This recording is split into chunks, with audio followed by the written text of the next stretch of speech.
Assalamu alaikum. Welcome to my YouTube channel Knowledge for Students. Students, today we are starting class number 28 and in today's class we will talk about future continuous tense. So students, class शुरू करने से पहले अगर अभी तक आप लोगों ने मेरे चैनल को सब्सक्राइब नहीं किया तो प्लीज़ सब्सक्राइब के बटन पर क्लिक कर दें। अगर आपको मेरी वीडियोस पसंद आ रही हैं और अगर आप इनसे कुछ सीख रहे हैं तो प्लीज़ लाइक एंड शेयर के बटन पर क्लिक कीजिए। और अगर आपको कोई भी कन्फ्यूजन हो रहा है, कोई मसला हो रहा है या कोई आप मुझसे सवाल पूछना चाह रहे हैं तो प्लीज़ आप लोग कमेंट्स बॉक्स में जाके कमेंट्स कर सकते हैं। तो चलें गाइस, स्टार्ट करते हैं हमारी आज की class. So students, future continuous. Future mean आने वाला वक्त या मुस्तकबिल, कंटिन्यूस मीन जारी, यानी कि ऐसे सेंटेंसेस जिनके अंदर आने वाले वक्त में कोई काम जारी होगा वो क्या कहलाएगा?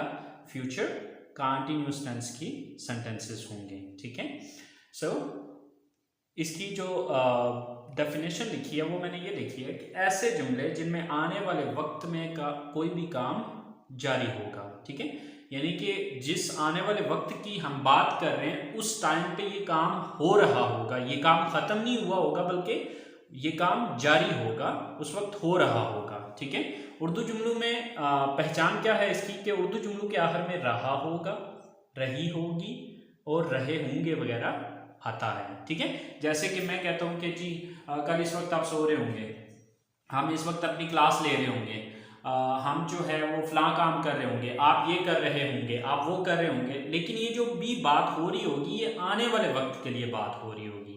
ठीक है, तो अब उसकी स्ट्रक्चर क्या है? सब्जेक्ट प्लस शेल या will plus be plus first form with ING plus object.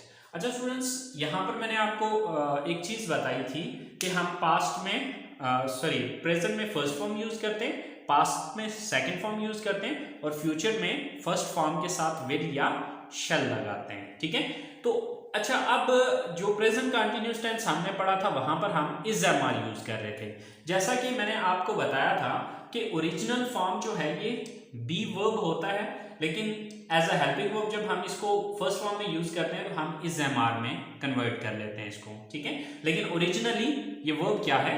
B, right. और इसकी सेकंड फॉर्म होती है वाज एंड वर्ब। तो जैसे कि देखें पास्ट कंटिन्यूअस को अगर आप देखें तो वहां पर हम वाज और वर ही यूज कर रहे थे। और अब हम फ्यूचर की अगर हम बात करते हैं तो फ्यूचर में शेल और विल लगा रहे हैं, लेकिन शेल और विल के साथ हम इज एम आर नहीं लगाएंगे बल्कि इसकी ओरिजिनल फॉर्म बी लगाएंगे। ठीक है, तो यानी कि फर्स्ट फॉर्म के साथ विल या शेल का यूज। तो यहां पर देख लें कि फर्स्ट फॉर्म विल और शेल के साथ बी फर्स्ट फॉर्म आ रही है। ठीक है, तो आई होप कि आपको ये बात समझ में आ गई होगी कि यहां पर हमने बी क्यों यूज किया है। ठीक है, सर हमारे पास जो पहला सेंटेंस है वो है कि कल इस वक्त वो सफर कर रहा होगा, राइट। अब सब्जेक्ट कौन है यहां पर? वो, ही। देन ही के साथ विल आता है या शेल? विल आता है। ठीक है, he will, then be, he will be. अब वो क्या कर रहा होगा? सफर कर रहा होगा। काम क्या है? वर्ब क्या है? सफर करना। तो सफर करना की इंग्लिश होती है ट्रैवल। तो ट्रैवल के साथ आईएनजी लगाया तो ट्रैवलिंग हो गया। ही will be travelling, he will be travelling, कि वो सफर कर रहा होगा कल इस वक्त, टुमारो दिस टाइम।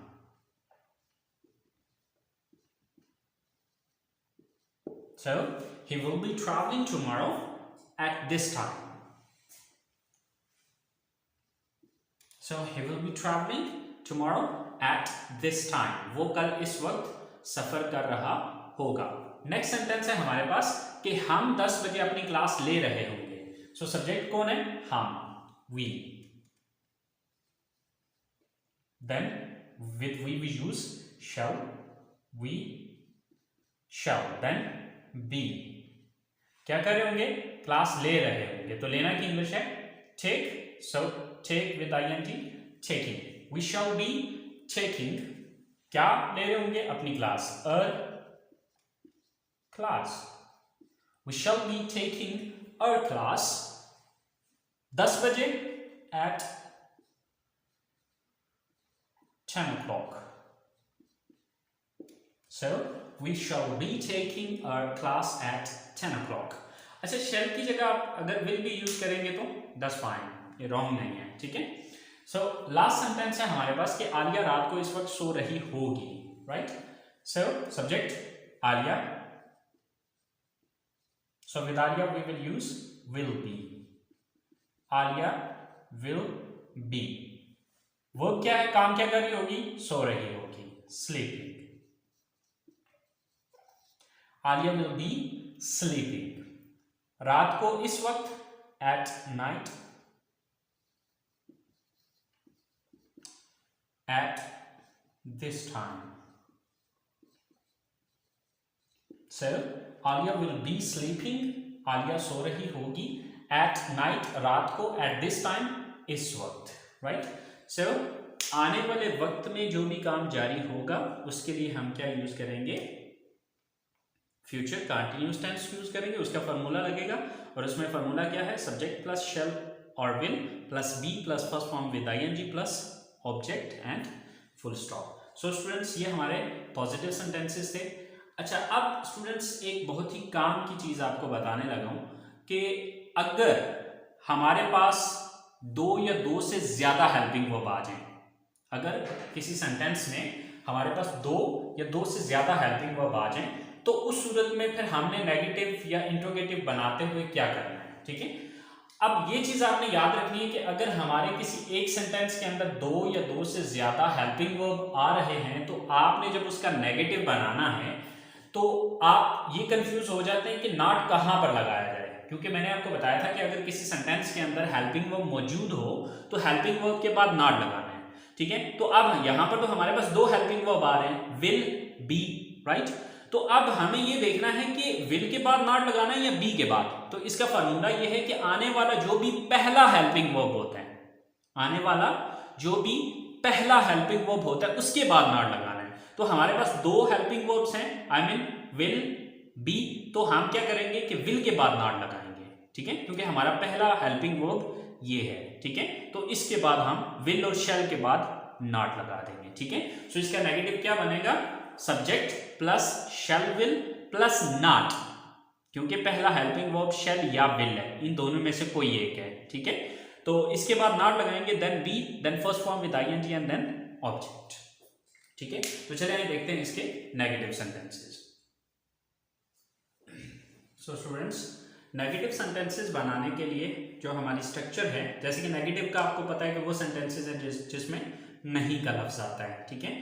सो सबसे पहला सब्जेक्ट प्लस शैल और विल, इन दोनों में से कोई एक, plus not plus be plus first form with ING plus object and full stop. So हमारे पास सबसे पहला सेंटेंस है कि वो सिनेमा में फिल्म नहीं देख रहा होगा। सो सब्जेक्ट कौन है, वो, यानी कि वो एक लड़का है, so he. So with he we use will, then not, he will not, then be, he will not be, first form with ING. So क्या काम नहीं कर रहे होंगे, देखना वर्ब है यहां पे, so watch. So with ING it's watching. he will not be watching, क्या नहीं देख रहा होगा, movie. he will not be watching movie, कहां पर, सिनेमा में, इन cinema, okay, so he will not be watching movie in cinema, कि वो सिनेमा में फिल्म नहीं देख रहा होगा। सेकंड सेंटेंस है हमारे पास कि हम फुटबॉल मैच ग्राउंड में नहीं देख रहे होंगे। so who is the subject here, we, then shall, then not, then be, we shall not be. What is the verb here, verb क्या है यहां पे, देखना, watching। so we will not be watching, क्या चीज नहीं देख रहे होंगे, football match, we will not be watching football match.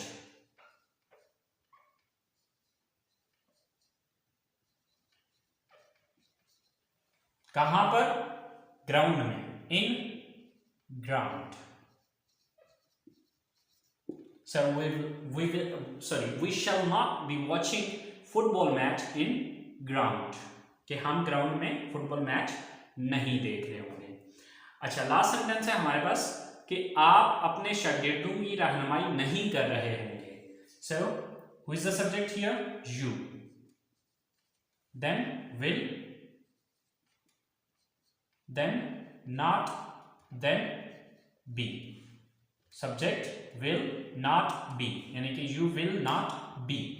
Verb क्या है यहां पे? रहनुमाई करना, guiding. You will not be guiding. You will not be guiding. किसको गाइड नहीं कर रहे होंगे? अपने शागिर्दों को. Your students. So you will not be guiding your students. आप अपने शागिर्दों की रहनुमाई नहीं कर रहे होंगे. सो स्टूडेंट्स, ये नेगेटिव सेंटेंसेस बनाने का तरीकाकार है. अगर आपको पॉजिटिव सेंटेंसेस बनाना आता है तो इसके नेगेटिव बनाना कोई प्रॉब्लम नहीं है. सिर्फ करना ये है कि विल और शैल के बाद नॉट लगा देना है. ठीक है. और अब इसी तरह से इंट्रोगेटिव बनाना भी आपके लिए कोई प्रॉब्लम नहीं है. जैसे कि इंट्रोगेटिव आपको पता है कि सवालिया जुमलों को हम इंट्रोगेटिव कहते हैं. तो इंट्रोगेटिव का फॉर्मूला ये बताया था कि आप नेगेटिव सेंटेंस को देखा करें कि किस लफ्ज के बाद नॉट लगाया. जिस लफ्ज के बाद नॉट लगाया उस लफ्ज को उठा के सेंटेंस के शुरू में ले आए तो वो उसका इंट्रोगेटिव बन जाएगा. तो अगर आप देखें तो यहाँ पर हमने नॉट किसके बाद लगाया है? विल और शैल के बाद. तो इस विल और शैल को अगर आप उठा के यहाँ पर ले आएंगे तो ये क्या हो जाएगा? ये इंट्रोगेटिव सेंटेंस बन जाएंगे. तो चलिए देखते हैं इंट्रोगेटिव सेंटेंसेस को. स्टूडेंट्स, इंट्रोगेटिव सेंटेंसेस जैसे कि आपको पता है कि सवालिया जुमलों को इंट्रोगेटिव सेंटेंस कहा जाता है. ठीक है. तो इंट्रोगेटिव सेंटेंसेस के लिए स्ट्रक्चर क्या है? फर्स्ट ऑफ ऑल विल और shall plus subject plus be plus first form with ING plus object and at the end there is a question mark. Okay. So the first sentence is, क्या आप सुबह कुरान पाक की तिलावत कर रहे होंगे? So first of all will, then subject आप, you. Will you, then be, will you be. What is the verb here?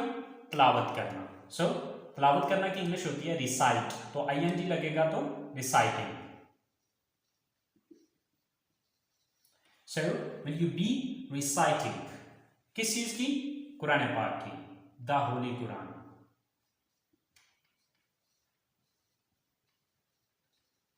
Will you be reciting the Holy Quran? कब? In the morning. सुबह.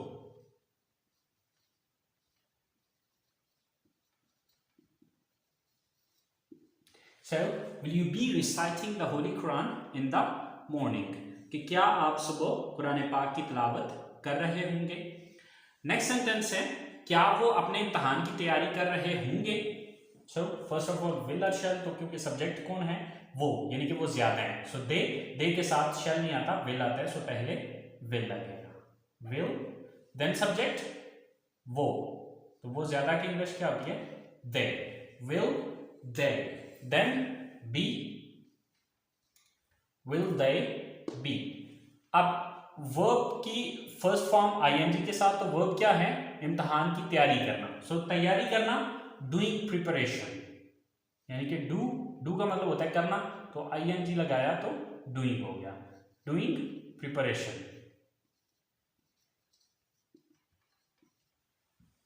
सो will they be doing preparation. किस चीज की तैयारी? अपने exam की. There will they be doing preparation of their exam. So will they be doing preparation of their exam, कि क्या वो अपने इम्तहान की तैयारी कर रहे होंगे. ओके. द लास्ट सेंटेंसेस, वो कब कंप्यूटर इस्तेमाल कर रही होगी. Right. So here as you know that कब, this is a question word. तो क्वेश्चन वर्ड वाले सेंटेंसेस का आपको मैंने बताया था कि एक इंट्रोगेटिव सेंटेंस, जो सिंपल इंट्रोगेटिव सेंटेंस है, उसके शुरू में आपको क्वेश्चन वर्ड लगाना है. तो मतलब कब की इंग्लिश जो है वो सबसे पहले लगेगी, उसके बाद ये सेंटेंस बनेगा. तो कब की इंग्लिश क्या होती है? When. Sorry, when, then will, then subject कौन है, वो एक लड़की, she, when will she, then be, when will she be, what is the verb, इस्तेमाल करना। अब इस्तेमाल करना के लिए आप यूजिंग भी लगा सकते हैं, ऑपरेटिंग भी लगा सकते हैं, इट्स डिपेंडेंट यूजिंग और ऑपरेटिंग। सर इन दोनों में से कोई एक लगाना है, दोनों नहीं लगा देने, दोनों में से कोई एक लगाना है। So when will she be using और ऑपरेटिंग क्या चीज, the computer. So, when will she be using or operating the computer? कि वो कब कंप्यूटर को इस्तेमाल कर रही होगी या कब वो कंप्यूटर यूज कर रही होगी।